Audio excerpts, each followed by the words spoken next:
आबादगार साथियों अस्सलाम वालेकुम। आबादगार साथियों, हिन वक्त आऊँ पंहिंजे फसल में आबास फार्म ते मौजूद आहियां ऐं हिते वण अक्सर करे 50 ऐं 70 ॾींहंनि जे दरमियान जेके थी चुका आहिनि उन्हनि जे बारे में तव्हांखे मालूमात ॾियूं पिया। वैरायटी AS14 टॉप क्लास जी वैरायटी हिन में मौजूद आहियां ऐं हीअ वैरायटी जेका आहे हीट टॉलरेंस वैरायटी हिनखे चयो वेंदो आहे। गर्मी बर्दाश्त करण जी वॾी सलाहियत अथसि ऐं उन खां सवाइ हिन में माल खणण जो अंदाज़ बहितरीनु आहे। हिन में छाणू तमामु घटि हूंदो आहे। हीअ 70 ॾींहंनि जा वण आहिनि जेके तव्हांखे ॾेखारियां कैमरा जी मदद सां तव्हां ॾिसो त हीअ केतिरो माल आहे। हिन में ॾिसो हीअ जेकॾहिं हिन पन घाटा हूंदा आहिनि उन करे हीअ गोगड़ा वग़ैरह नज़र कोन ईंदा आहिनि। बाक़ी हिन में गोगड़ो तमामु घणो लॻी चुको आहे। हीअ जेके बि तव्हां नंढा वॾा बूटा ॾिसंदो सभु गोगड़नि सां भरिया पिया आहिनि। हीअ ॾिसो माशाअल्लाह ज़बरदस्त, अल्लाह पाक बरकत विझंदो। ऐं हीअ वैरायटी जेकॾहिं हिन वैरायटीअ में माना गोगड़ा ही घाटा लगन था। 4-4 5 गोगड़ा हिकु ॾिसो जेकॾहिं तव्हां त हिकिड़ो 2 3 4 5 6 गोगड़ा आहिनि।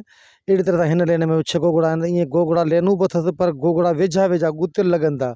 किर्स जूं जेके वैरायटी 682 आहे उन में छिडरा छिडरा गोगड़ा लॻंदा आहिनि पर उनजी लेन हिन खां वधीक हूंदी आहे।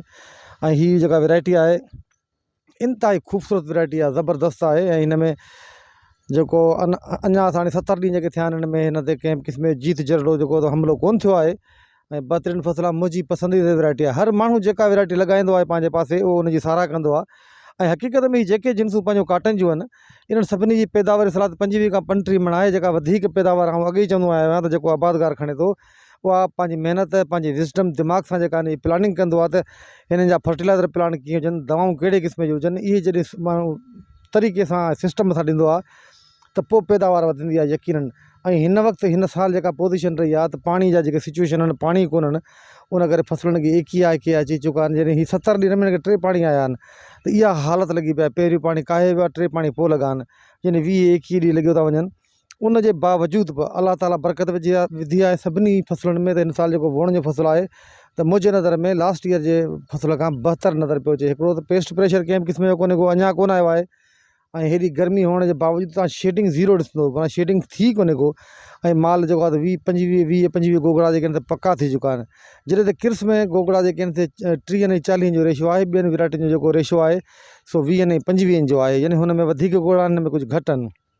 हाणे ॾिसूं त इहे सभु वैरायटियूं जेके आहिनि हलनि पियूं कॉम्पिटिशन में। तव्हांखे जेको आहे असां इंफॉर्मेशन ॾियूं पिया त कहिड़ी वैरायटी जेका आहे टॉप करे थी। ऐं अल्हम्दुलिल्लाह जेके मूं वटि 5 7 8 वैरायटियूं लॻियलु मुंहिंजे फार्म ते उहे सभु टॉप क्लास जी वैरायटियूं आहिनि। ऐं हुन ते आउं कमु कयां पियो त जीअं जेका बहितर पैदावार ॾींदी उनखे अॻिते लाइ वधायो वेंदो। ऐं तव्हां दोस्तनि जी वॾी महिरबानी, जेकॾहिं कंहिं दोस्त जो को सुवाल हुजे त उहो कमेंट करे सघे थो। ऐं असांजे YouTube चैनल जेको आहे उनखे सब्सक्राइब लाज़मी कंदा ऐं दोस्तनि ॾे शेयर कयो त जीअं वधि में वधि उन्हनि ताणी बर वक़्तु मालूमात पहुची सघे। वॾी महिरबानी।